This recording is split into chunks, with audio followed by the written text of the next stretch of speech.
ਜੋ ਐਮਐਸਪੀ ਤੇ ਕਮੇਟੀ ਗਠਨ ਕੀਤੀ ਆ, ਅਸੀਂ ਇਹੋ ਜਿਹੀ ਕਮੇਟੀ ਦੀ ਮੰਗ ਨਹੀਂ ਸੀ ਕਰਦੇ। ਅਸੀਂ ਚਾਹੁੰਦੇ ਸੀ ਵੀ ਕੇਵਲ ਤੇ ਕੇਵਲ ਐਮਐਸਪੀ ਦੇ ਆਧਾਰਿਤ ਹੀ ਕਮੇਟੀ ਬਣੇ। ਇਹਨਾਂ ਨੇ ਬੜੀਆਂ ਚੀਜ਼ਾਂ ਨਾਲ ਜੋੜ ਦਿੱਤੀਆਂ ਤੇ ਇੱਕ ਲੰਮੀ ਚੌੜੀ ਜਿਹੜੀ ਆ ਉਹ ਕਮੇਟੀ ਬਣਾ ਦਿੱਤੀ ਗਈ ਆ ਤੇ 3 ਨਾਂ ਇਹਨਾਂ ਨੇ ਕਹਿਤਾ ਵੀ ਸੰਯੁਕਤ ਕਿਸਾਨ ਮੋਰਚੇ ਲਈ ਖਾਲੀ ਰੱਖ ਦਿੱਤੇ ਗਏ ਨੇ ਤੇ ਉਹਦੇ ਵਿੱਚ ਕਿੰਨੇ ਨਾਂ ਹੋਰ ਨੇ, 3 ਸੰਯੁਕਤ ਮੋਰਚੇ ਦੇ ਲੀਡਰ ਉਹਦੇ ਵਿੱਚ ਕਿਵੇਂ ਦੱਸ ਸਕਣਗੇ, ਉਹਦੇ ਵਿੱਚ ਕੀ ਭੂਮਿਕਾ ਨਿਭਾ ਸਕਣਗੇ, ਇਹ ਕਮੇਟੀ ਦਾ ਸਮਾਂ ਕੀ ਹੋਊ ਤੇ ਕੀ ਟਾਈਮ ਬਾਉਂਡ ਹੋਊਗਾ, ਕਿੰਨੇ ਚਿਰ 'ਚ ਕੰਮ ਕਰੂ ਤੇ ਕਿੱਥੇ ਤੱਕ ਇਹ ਜਾ ਸਕਦੀ ਹੈ ਕਮੇਟੀ, ਕਿਹੜੇ ਅਧਿਕਾਰ ਹੋਣਗੇ, ਕੁਝ ਇਹਦੇ ਵਿੱਚ ਸਾਨੂੰ ਨਹੀਂ ਦੱਸਿਆ ਗਿਆ। ਜਿਹੜੀ ਇਹ ਕਮੇਟੀ ਆ, ਸਾਨੂੰ ਨਹੀਂ ਲੱਗਦਾ ਵੀ ਐਮਐਸਪੀ ਤੇ ਕੋਈ ਕੰਮ ਕਰ ਸਕੂਗੀ। ਇਹ ਤਾਂ ਉਵੇਂ ਹੀ ਜਿਵੇਂ ਸਵਾਮੀਨਾਥਨ ਕਮੇਟੀ ਬਣੀ ਸੀ ਉਹ ਕਾਗਜ਼ਾਂ ਦੇ ਵਿੱਚ ਰਹਿ ਗਈ ਆ, ਇਹ ਕਮੇਟੀ ਵੀ ਇਸ ਤਰ੍ਹਾਂ ਦਾ ਹੀ ਕੰਮ ਕਰ ਸਕੂਗੀ। ਅਸੀਂ ਆਉਣ ਵਾਲੇ ਦਿਨਾਂ ਦੇ ਵਿੱਚ ਸੰਯੁਕਤ ਕਿਸਾਨ ਮੋਰਚੇ ਦੀ ਮੀਟਿੰਗ ਸੱਦਾਂਗੇ, ਉਹਦੇ ਵਿੱਚ ਫੈਸਲਾ ਲਵਾਂਗੇ ਵੀ ਇਹ ਕਮੇਟੀ 'ਚ ਜਾਣ ਦਾ ਫਾਇਦਾ, ਜਾਣਾ ਜਾਂ नहीं जाना, आने वाले दिनों ਦੇ ਵਿੱਚ ਇਹ क्लीयर ਅਸੀਂ करके दस देवांगे। जैसा हमें शंका थी, कमेटी के एजेंडा में तीनों आइटम डाल दिए गए हैं। हमने तब बार बार कहा था, उस वक्त भी कहा था कि एमएसपी के सवाल पे अलग कमेटी बनाओ, बाकी सवालों पे अलग कमेटी बनाओ। एमएसपी को बाकी चीजों की खिचड़ी बना दोगे तो कुछ भी नहीं मिलेगा।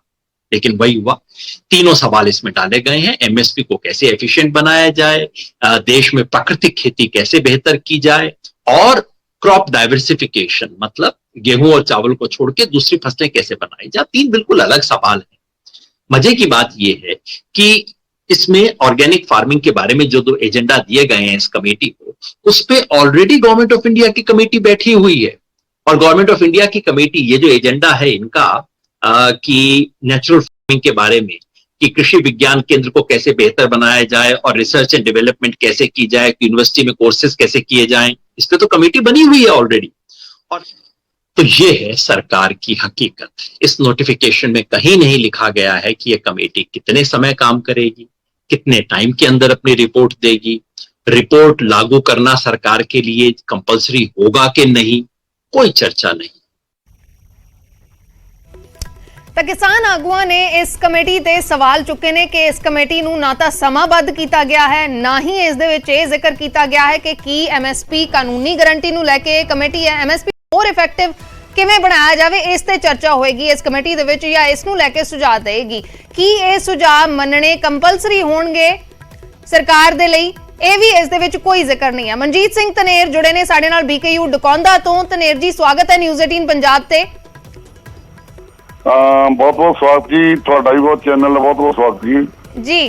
ਤੇ ਇਹ ਜਿਹੜੀ ਕਮੇਟੀ ਬਣੀ ਹੈ, ਕਮੇਟੀ ਨੂੰ ਲੈ ਕੇ ਕਿਸਾਨ ਆਗੂਆਂ ਨੇ ਇਤਰਾਜ਼ ਵੀ ਜਤਾਏ ਨੇ। ਅਸੀਂ ਜਿਹੜਾ ਦੱਸ ਰਹੇ ਹਾਂ ਇਸ ਦੇ ਬਾਰੇ ਕਿ ਕਮੇਟੀ ਦੇ ਉੱਤੇ ਕਿਹੜੇ-ਕਿਹੜੇ ਇਤਰਾਜ਼ ਜਤਾਏ ਨੇ, ਤੁਹਾਡਾ ਕੀ ਕਹਿਣਾ ਹੈ ਇਸ ਕਮੇਟੀ ਨੂੰ ਲੈ ਕੇ?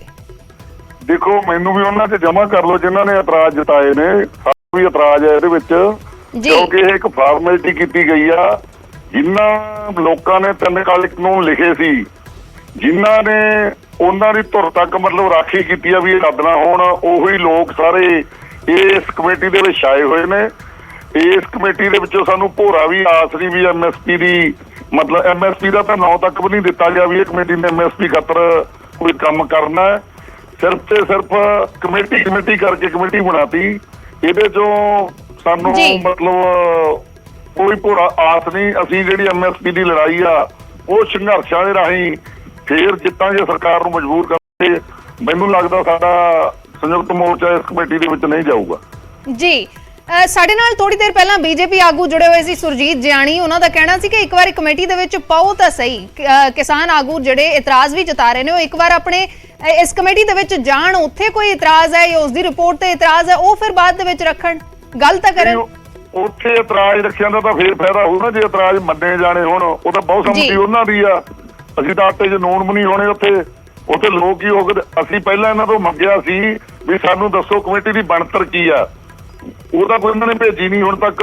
ਬਣਤਰ ਆ ਕਮੇਟੀ ਬਣਾ ਕੇ ਸਾਹਮਣੇ ਲਿਆਤੀ, ਉਹਦੇ 'ਚੋਂ ਸਾਫ਼ ਦਿਖਦਾ ਹੀ ਆ ਵੀ ਉਹ 3 ਕਾਲੇ ਕਾਨੂੰਨਾਂ ਨੂੰ ਅਸਲ ਬੈਕਡੋਰ ਰਾਹੀਂ ਲਿਆਉਣਾ ਚਾਹੁੰਦੇ ਆ ਇਹ। ਜੀ ਹਾਂਜੀ ਜੀ।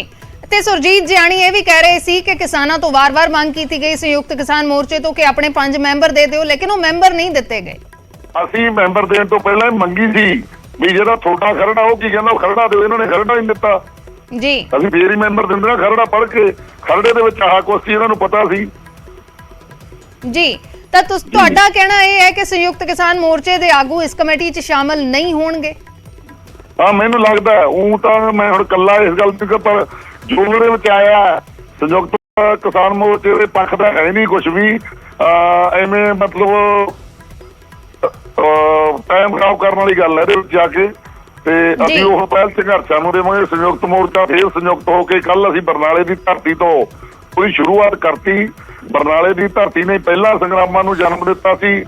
ਅੱਜ ਕੱਲ ਅਸੀਂ ਬੜੇ ਸ਼ਾਨੋ ਸ਼ੌਕਤ ਦੇ ਨਾਲ ਬਰਨਾਲਾ ਦੀ ਦਾਣਾ ਮੰਡੀ ਦੇ ਵਿੱਚ ਸੰਯੁਕਤ ਕਿਸਾਨ ਮੋਰਚੇ ਦੀ ਅਗਵਾਈ ਦੇ ਵਿੱਚ ਕਨਵੈਨਸ਼ਨਾਂ ਲੋਕਾਂ ਨੂੰ ਸਮਝਾਉਣ ਵਾਸਤੇ ਆਹੀ ਜਿਹੜਾ ਕੁਛ ਇਹ ਲੋਕਾਂ ਵਾਸਤੇ ਮਤਲਬ ਕਮਲ ਖੜਾ ਕਰ ਰਿਹਾ, ਲੋਕਾਂ ਨੂੰ ਗਮਰਾਹ ਕਰ ਰਿਹਾ, ਇਹ ਗੱਲਾਂ ਅਸੀਂ ਕਨਵੈਨਸ਼ਨਾਂ ਰਾਹੀਂ ਕੱਲ ਸ਼ੁਰੂ ਕੀਤੀਆਂ। 30 ਤਰੀਕ ਤੱਕ ਲੋਕਾਂ ਨੂੰ ਅਸੀਂ ਇਹੀ ਸਮਝਾਵਾਂਗੇ ਠੱਗੀ ਕਿਵੇਂ ਆ, ਇਸ ਤੇ ਅਸੀਂ ਜ਼ੋਰ ਲਾ ਕੇ ਉਸ ਤੋਂ ਬਾਅਦ 31 ਤਰੀਕ ਨੂੰ ਸਾਡਾ ਮਤਲਬ ਜਿਹੜਾ ਚੱਕਾ ਜਾਮ ਦਾ ਸਾਰੇ ਭਾਰਤ ਦੇ ਵਿੱਚ ਉਹ ਸੰਯੁਕਤ ਕਿਸਾਨ ਮੋਰਚੇ ਵੱਲੋਂ ਆ ਚੁੱਕਿਆ ਸੰਘਰਸ਼ ਅਸੀਂ ਸ਼ੁਰੂ ਕਰ ਲਿਆ।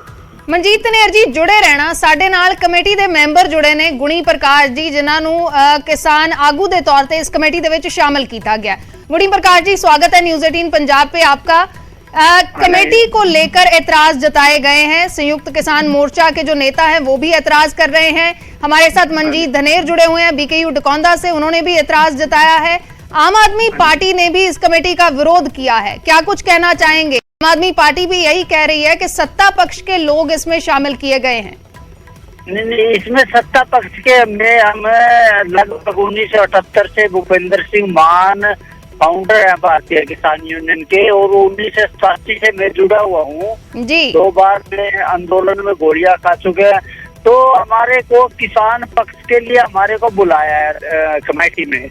तो हमारा जो ये इतराज कर रहे हैं, अगर टेबल पे बाके अपनी बात रखे और किसान की बात मानी जाए तो उसमें बुराई क्या है। लेकिन अगर ये सब तय कि हमने तो बात ही नहीं करनी, हमने तो शामिल होना, और सरकार के पहले कह रहे थे सरकार कमेटी क्यों नहीं बना रही। और संयुक्त किसान मोर्चा के 3 आदमियों के नाम कहे कि आप अपने 3 नाम दो। लेकिन मोर्चे के जो नेता हैं वो कह रहे हैं कि ज्यादातर सत्ता पक्ष के लोग हैं, उसमें 3 नाम क्या कर लेंगे। नहीं साहब, कौन है सत्ता पक्ष के? कुछ तो उसमें अधिकारी हैं, कुछ उसमें कृषि अर्थशास्त्री हैं, कुछ उसमें अलग है। बाकी की जो किसान है, जैसे गुणवंत पाटिल है शेतकारी संगठन का, मैं हूँ, एक प्रमोद है, एक रणवीर, 4 आदमी 3 आदमी और किसानों की तरफ से है, 3 आदमी होंगे तो अपनी बात रखेंगे। अच्छा, आप क्या सोचते हैं कि MSP पे अलग से कमेटी बन जाए तो ज्यादा अच्छा है? आप क्या सोचते हैं इसके बारे में? नहीं, आप ये बताओ, किसानों की समस्या के लिए MSP तो नहीं है। आज किसानों में इतनी जो टेक्नोलॉजी की बात है और किसान में तरह तरह की समस्या रही है, कर्जा माफी की बात है, अब मंडियों की लूट है, या इसमें आधुनिक खेती है, या सुधार करने की बात है, वो तो उन पे अगर कोई बात करे या कमेटी बात करे उसमें इतना क्या है।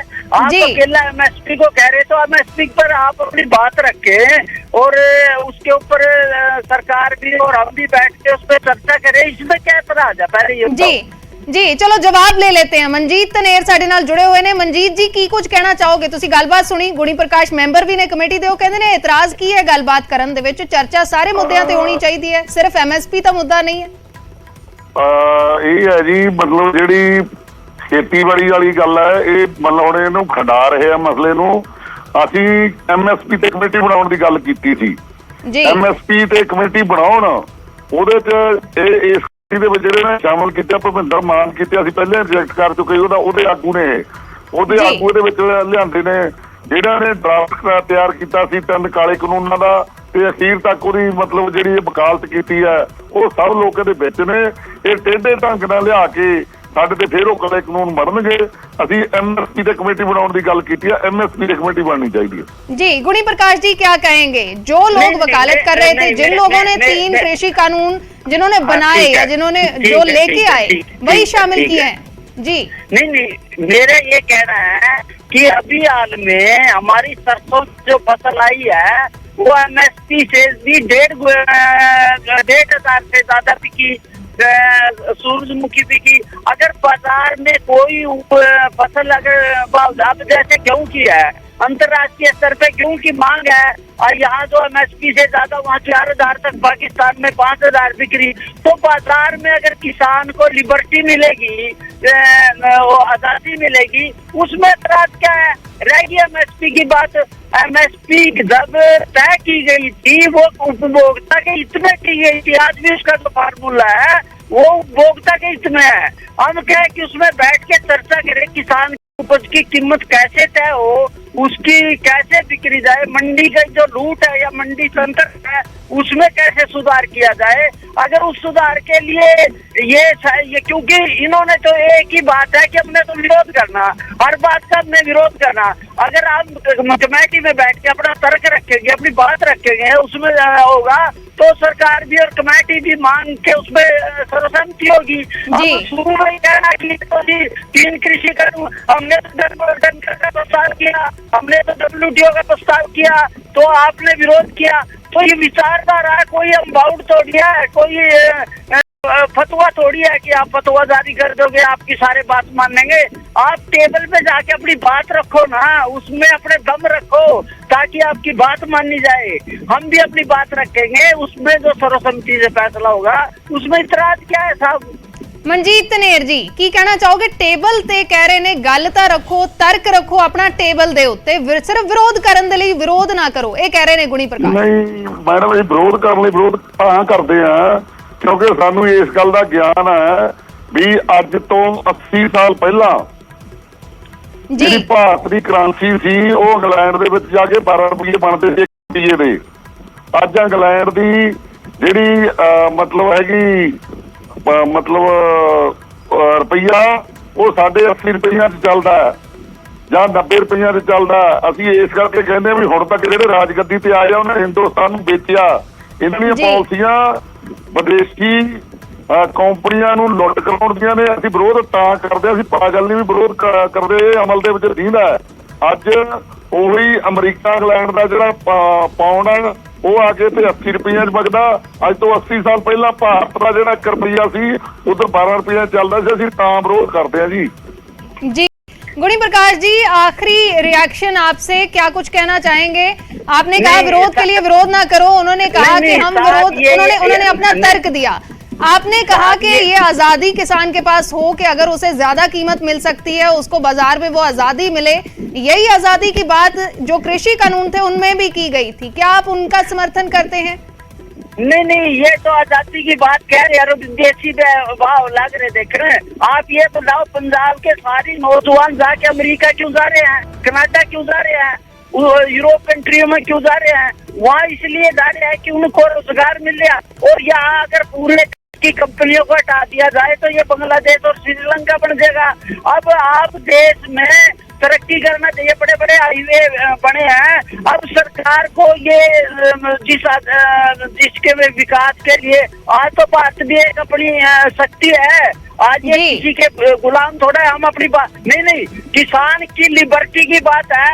तो अगर मेरे को बाजार मिले, मेरे को पाकिस्तान में अपनी गेहूं बेचनी पड़े, मेरा अंडा बेचना पड़े, उसमें इनको क्या एतराज है? वहाँ मेरे को दाम मिलेगा। अगर आजादी तो आप है कि मंडी के बिना, आड़ती के बिना मैं कहीं अपनी फसल नहीं बेच सकता, वो है गुलामी। तो जो आड़तियों की ये बातें कर रहे हैं, ये चर्चा पहले भी होती रही है। जिस किसान के पास बहुत कम जमीन है वो कैसे जाएगा कहीं दूर? नहीं, क्यों नहीं जाएगा? अगर टेक्नोलॉजी होगी आज तो खेत में वो लगा के, पावर लगा के बड़ी बड़ी सब्जियां बेचे जा रहे। तो 1 एकड़ किसान लाखों रुपए कमा रहे हैं। टेक्नोलॉजी अगर आप हमारे को देंगे, बीज हमारे को देंगे, टेक्नोलॉजी हम इजराइल में क्या, यूरोप में, जापान में क्या, अगर हमारे को टेक्नोलॉजी देंगे तो छोटा किसान भी अपना धंधा कर सकता। लेकिन ये लोग तो ये चाह रहे हैं कि भाई किसान को अब मान सारा ऑनलाइन खरीदारी है, तो मेरे को भी तो ऑनलाइन बेचने की, खरीदने की इजाजत होनी चाहिए ना। ये तो गुलामी तो ये कह रहे हैं, जो आड़तियों की गुलामी है कि बिना एक आड़ती के बाहर आप मंडी से बाहर अपनी बेच नहीं सकते। गुलामी की बात तो ये कर रहे हैं। हम तो आजादी की बात कर रहे हैं, हम तो आर्थिक आजादी की बात कर रहे हैं। ਜੀ ਮਨਜੀਤ ਧਨੇਰ ਜੀ, ਇੱਕ ਆਖਰੀ ਰਿਐਕਸ਼ਨ ਤੁਹਾਡੇ ਤੋਂ ਚਾਹਾਂਗੇ। ਕਹਿ ਰਹੇ ਨੇ ਕਿ ਜੇ ਆਜ਼ਾਦੀ ਮਿਲਦੀ ਹੈ ਕਿਸੇ ਵੀ ਕਿਸਾਨ ਨੂੰ, ਟੈਕਨੋਲੋਜੀ ਮਿਲਦੀ ਹੈ ਆਪਣੀ ਫਸਲ ਵੇਚਣ ਦੇ ਲਈ ਵਧੀਆ ਤਰੀਕੇ ਦੇ ਨਾਲ ਜ਼ਿਆਦਾ ਪੈਸੇ ਕਮਾ ਸਕਦਾ, ਉਸ 'ਚ ਇਤਰਾਜ਼ ਕਿਉਂ ਹੈ? ਮੈਡਮ ਜੀ, ਸਾਨੂੰ ਇਤਰਾਜ਼ ਇਹ ਹੈ ਵੀ ਭਾਰਤ ਖੇਤੀ ਪ੍ਰਧਾਨ ਦੇਸ਼ ਹੈ ਜੀ, ਜਿਹਦੇ ਵਿੱਚ ਫਸਲਾਂ ਦੀ ਉਪਜ ਹੁੰਦੀ ਹੈ। ਇੱਥੇ ਕਾਰਖਾਨੇ ਉਹ ਲੱਗਣੇ ਚਾਹੀਦੇ ਸੀ ਜਿਹੜੇ ਖੇਤੀ ਨੂੰ ਮਤਲਬ ਆਪਦੇ ਵਿੱਚ ਖਪਤ ਕਰਦੇ ਹੋਣੇ। ਜਿਵੇਂ ਕਪਾਹ ਮਿੱਲਾਂ ਪਹਿਲਾਂ ਲੱਗੀਆਂ ਹੋਈਆਂ ਸੀ ਜਿਹੜੀਆਂ, ਉਹ ਮਤਲਬ ਕਪਾਹ ਮਿੱਲਾਂ ਸਰਕਾਰੀ ਬੰਦ ਕਰਕੇ ਪ੍ਰਾਈਵੇਟਾਂ ਨੂੰ ਲੁੱਟਣ ਦੀ ਦਿੱਤੀ ਆ ਖੁੱਲ। ਜਿਵੇਂ ਮੇਰੇ ਲੱਗੀ ਆ ਇੱਕ ਤਪਾ, ਜਿਹੜੀ ਧਾਗਾ ਮਿੱਲ ਉਹ ਬੰਦ ਕਰਤੀ, ਜਿਹੜੀ ਨਰਮੇ ਤੋਂ ਤਿਆਰ ਹੁੰਦਾ ਸੀ ਧਾਗਾ, ਤੇ ਜਿਹੜਾ ਕੈਮੀਕਲ ਤੋਂ ਕੱਪੜਾ ਤਿਆਰ ਹੁੰਦਾ ਤੌਲੀਏ ਬਣਾਈ ਜਾਂਦੇ ਆ ਪ੍ਰੈਜ਼ੀਡੈਂਟ ਵਾਲੇ। ਉਹ ਮੈਨੂੰ ਇਹ ਦੱਸ ਦੇਣ, ਜਿਹੜੇ ਇਹਨਾਂ ਗਿਆਨ ਰੱਖਦੇ ਨੇ, ਉਹ ਦੱਸ ਦੇਣ ਵੀ ਨਰਮੇ ਪੱਟੀ ਵਾਲਾ ਧਾਗਾ ਮਿੱਲਾਂ ਕਿਉਂ ਬੰਦ ਕਰਤੀਆਂ, ਗੰਨਾ ਮਿੱਲਾਂ ਸਰਕਾਰੀ ਕਿਉਂ ਬੰਦ ਕਰਤੀਆਂ। ਅਸੀਂ ਕਹਿੰਦੇ ਇੰਡਸਟਰੀ ਲੱਗਣੀ ਚਾਹੀਦੀ ਆ, ਖੇਤੀ ਆਧਾਰਿਤ ਇੰਡਸਟਰੀ ਲੱਗੇ ਤੇ ਸਰਕਾਰੀ ਲੱਗੇ, ਪ੍ਰਾਈਵੇਟਾਂ ਦੀ ਕਿਉਂ ਲੱਗੇ? ਸਰਕਾਰ ਨੂੰ ਮੁਨਾਫਾ ਹੋਵੇ। ਸਰਕਾਰ ਜਦੋਂ ਅਡਾਨੀਆਂ ਨੂੰ ਮਤਲਬ ਲੋਨ ਦੇ ਕੇ ਵੱਡੇ ਉਹ ਬਣਵਾ ਸਕਦੀ ਆ ਫਸਲਾਂ ਸਾਂਭਣ ਵਾਲੇ ਫਾਰਮ, ਉਦੋਂ ਸਰਕਾਰ ਦੇ ਕੀ ਗੋਲੀ ਲੱਗੀ? ਸਰਕਾਰ ਕਿਉਂ ਨਹੀਂ ਕਰ ਸਕਦੀ? ਸਾਡੇ ਤੇ ਬੇਰੁਜ਼ਗਾਰ ਲੋਕ ਤੁਰੇ ਫਿਰਦੇ ਨੇ, ਉਹਨਾਂ ਨੂੰ ਨੌਕਰੀਆਂ ਦੇ ਕੇ ਸਰਕਾਰ ਨੂੰ ਅਸਲੀ ਢੰਗ ਨਾਲ ਚਲਾਉਣ। ਰੌਲਾ ਇਸ ਗੱਲ ਦਾ ਵੀ ਜਿਹੜਾ MP MLA ਜਾਂ ਮੁੱਖ ਮੰਤਰੀ ਬਣੇ ਆ ਹੁਣ ਤੱਕ, ਉਹਨਾਂ ਨੇ ਆਪਦੇ ਕੋਰਮੇ ਪਾਲੇ ਆ, ਆਪਦੇ ਕੋਰਮੇ ਪਾਲ ਕੇ ਜਿਹੜਾ ਖਜ਼ਾਨਾ ਉਹਨੂੰ ਖਾਲੀ ਕੀਤਾ। ਰੱਟਾ ਇੱਥੇ ਪਿਆ ਸਾਰਾ ਵੀ ਇਹ ਖਜ਼ਾਨਾ ਕਿਵੇਂ ਭਰੇ, ਤੇ ਖੇਤੀ ਦਾ ਜਿਹੜੀ ਸਾਡੀ ਫਸਲਾਂ ਉਹਨਾਂ ਦੀ ਖਾਤੇ ਨਾਲ ਕਾਰਖਾਨਿਆਂ 'ਚ ਕਿਵੇਂ ਹੋਵੇ, ਇੱਧਰ ਨੂੰ ਸੋਚਣਾ ਚਾਹੀਦਾ। ਜੀ ਚਲੋ, शुक्रिया मनजीत धनेर जी साडे नाल जुड़न दे लई। गुणी प्रकाश जी आपका भी शुक्रिया। गुणी प्रकाश मैंबर ने इस कमेटी दे ਤੇ ਮਨਜੀਤ ਧਨੇਰ BKU ਡਕੌਂਦਾ ਦੇ ਆਗੂ ਨੇ, ਉਹਨਾਂ ਨੇ ਇਤਰਾਜ਼ ਜਤਾਇਆ ਹੈ। ਸੰਯੁਕਤ ਕਿਸਾਨ ਮੋਰਚੇ ਦੇ ਵੱਲੋਂ, ਪੰਜਾਬ ਦੀਆਂ ਕਿਸਾਨ ਜਥੇਬੰਦੀਆਂ ਦੇ ਵੱਲੋਂ ਇਸ ਕਮੇਟੀ ਤੇ ਇਤਰਾਜ਼ ਜਤਾਇਆ ਗਿਆ ਹੈ ਤੇ ਉਹਨਾਂ ਨੇ ਇਹ ਵੀ ਕਿਹਾ ਕਿ ਮੈਨੂੰ ਨਹੀਂ ਲੱਗਦਾ ਕਿ ਸੰਯੁਕਤ ਕਿਸਾਨ ਮੋਰਚੇ ਦਾ ਕੋਈ ਵੀ ਆਗੂ ਇਸ ਦੇ ਵਿੱਚ ਸ਼ਾਮਲ ਹੋਏਗਾ, ਕਿਉਂਕਿ ਇਹ ਕਮੇਟੀ ਜਿਹੜੀ ਅਸੀਂ ਮੰਗ ਕਰ ਰਹੇ ਹਾਂ ਉਸ ਦੇ ਹੱਕ ਦੇ ਵਿੱਚ ਨਹੀਂ ਹੈ। ਗੁਣੀ ਪ੍ਰਕਾਸ਼ ਮੈਂਬਰ ਨੇ ਕਮੇਟੀ ਦੇ, ਉਹ ਇਹ ਕਹਿ ਰਹੇ ਸੀ ਕਿ ਚਰਚਾ ਹੋਣੀ ਚਾਹੀਦੀ ਹੈ, ਟੇਬਲ ਤੇ ਬੈਠ ਕੇ ਵਿਚਾਰ ਚਰਚਾ ਹੋਣੀ ਚਾਹੀਦੀ ਹੈ, ਉੱਥੇ ਜੋ ਸਰਬਸੰਮਤੀ ਫੈਸਲਾ ਹੋਵੇ ਫਿਰ ਉਹ ਲਾਗੂ ਹੋਵੇ। MSP ਨੂੰ ਲੈ ਕੇ ਕਮੇਟੀ ਐਕਸਕਲੂਸਿਵ ਨਹੀਂ ਬਣੀ, ਇਸ ਦੇ ਵਿੱਚ 11 ਏਜੰਡੇ ਨੇ, ਉਸ ਦੇ ਵਿੱਚੋਂ ਇੱਕ ਏਜੰਡਾ ਹੈ MSP ਨੂੰ ਹੋਰ ਇਫੈਕਟਿਵ ਕਿਵੇਂ ਬਣਾਇਆ ਜਾਵੇ। ਲੇਕਿਨ ਕਿਸਾਨ ਆਗੂ ਮੰਗ ਕਰ ਰਹੇ ਨੇ ਕਿ MSP ਤੇ ਐਕਸਕਲੂਸਿਵ ਕਮੇਟੀ ਬਣੇ, ਉਹ ਕਮੇਟੀ ਸਮਾਬੱਧ ਹੋਵੇ, ਉਹ ਕਮੇਟੀ ਇਸ ਤੇ ਕੰਮ ਕਰੇ ਕਿ MSP ਨੂੰ ਕਾਨੂੰਨੀ ਦਾਇਰੇ 'ਚ ਕਿਵੇਂ ਲਿਆਂਦਾ ਜਾਵੇ ਤੇ ਨਾਲ ਹੀ ਇਹ ਵੀ ਕਿ ਸਰਕਾਰ ਫਿਰ ਉਸ ਦੀਆਂ ਰეკਮੈਂਡੇਸ਼ਨਸ ਮੰਨੇ। ਆਮ ਆਦਮੀ ਪਾਰਟੀ ਨੇ ਵੀ ਇਸ ਕਮੇਟੀ ਦਾ ਵਿਰੋਧ ਕੀਤਾ ਹੈ।